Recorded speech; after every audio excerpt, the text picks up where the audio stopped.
ବଡ଼ବିଲ ବାଂଶପାଣି ରେଳପଥ ସଂଯୋଗ କେବେ? ନମସ୍କାର ଦର୍ଶକ ବନ୍ଧୁ, ଖୋଲା ମଞ୍ଚରେ ଆପଣମାନଙ୍କୁ ସ୍ୱାଗତ।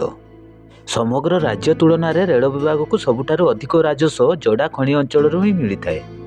ଏହାପରେ ମଧ୍ୟ ରେଳ ବିଭାଗ କେଉଁଝର ଜିଲ୍ଲାବାସୀଙ୍କୁ ସବୁବେଳେ ଅବହେଳା କରି ଆସୁଥିବା ଅଭିଯୋଗ ହେଉଛି।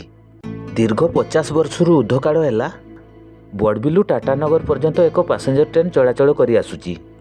ତେବେ 2004 ମସିହାରୁ ହାଓଡ଼ା ଟାଟା ଜନଶତାବ୍ଦୀ ଏକ୍ସପ୍ରେସକୁ ବଡ଼ବିଲ ପର୍ଯ୍ୟନ୍ତ ସମ୍ପ୍ରସାରଣ କରାଯାଇଥିଲା। ତେବେ ଏହି ଟ୍ରେନ୍ ଦ୍ୱାରା କେନ୍ଦୁଝର ଜିଲ୍ଲାବାସୀ ବିଶେଷ ଉପକୃତ ହୋଇପାରୁନଥିବା ବେଳେ ଜିଲ୍ଲାବାସୀଙ୍କର ଦୀର୍ଘଦିନର ଆନ୍ଦୋଳନ ପରେ 2012 ମସିହାରୁ ପୁରୀ ବଡ଼ବିଲ ଇଣ୍ଟରସିଟି ଏକ୍ସପ୍ରେସ ଚଳାଚଳ ଆରମ୍ଭ ହୋଇଛି। ତେବେ ବଡ଼ବିଲ ରେଳ ଷ୍ଟେସନରୁ ଓଡ଼ିଶାକୁ ସିଧାସଳଖ ରେଳପଥ ସଂଯୋଗ ହୋଇନଥିବା ବେଳେ ଇଣ୍ଟରସିଟି ଏକ୍ସପ୍ରେସକୁ ପ୍ରାୟ 60 କିଲୋମିଟର ଅତିକ୍ରମ କରି ବାଂଶପାଣି ରେଳ ଷ୍ଟେସନ ପର୍ଯ୍ୟନ୍ତ ଯିବାକୁ ପଡ଼ୁଛି। ତେବେ ବଡ଼ବିଲ ରେଳ ଷ୍ଟେସନରୁ ବାଂଶପାଣି ରେଳ ଷ୍ଟେସନକୁ ବଡ଼ବିଲ ବିକାଶ ପରିଷଦ ଦ୍ୱାରା ଆନ୍ଦୋଳନ କରାଯିବା ପରେ 2016-17 ରେଳ ବଜେଟରେ ବଡ଼ବିଲ ବାଂଶପାଣି ରେଳପଥ ସଂଯୋଗ ନିମନ୍ତେ ଅନୁମତି ମିଳିଛି। ତେବେ ମଞ୍ଜୁରୀ ମିଳିବାର 5 ବର୍ଷରୁ ଉର୍ଦ୍ଧ୍ୱକାଳ ବିତି ଯାଇଥିଲେ ମଧ୍ୟ ଏହାର ପ୍ରାରମ୍ଭିକ କାର୍ଯ୍ୟ ମଧ୍ୟ ଆରମ୍ଭ ହୋଇନାହିଁ।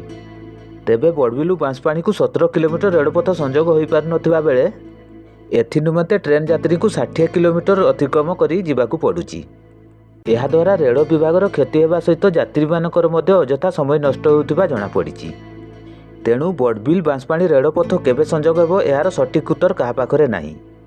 ତେଣୁ ଏହି ପ୍ରକଳ୍ପକୁ ଶୀଘ୍ର କାର୍ଯ୍ୟକାରୀ କରାଯିବା ନିମନ୍ତେ ଖଣି ଅଞ୍ଚଳବାସୀ ଦାବି କରିଛନ୍ତି।